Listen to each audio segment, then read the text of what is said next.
So, we're in 1 Peter still, but I've skipped ahead a little ways. We're in 1 Peter chapter 4, verses 1 and 2. Since therefore Christ suffered in the flesh, arm yourselves with the same way of thinking. For whoever has suffered in the flesh has ceased from sin, so as to live for the rest of the time in the flesh, no longer for human passions, but for the will of God. We are supposed to arm ourselves with the same way of thinking as Christ had. And when we think back to Christ right before the cross and his prayers of, Lord, if it be your will, let this cup pass from me. Christ didn't want to die on the cross, but he had to.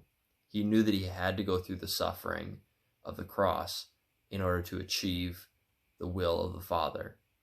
And so we're supposed to have the same type of thinking, that for the rest of our time in the flesh, we no longer live for human passions, but for the will of God. We no longer live for what's comfortable, but we live for what will glorify God, for what God's will for our lives is. And the way that we discover that, the way that we work through those things is just as Jesus did, through prayer.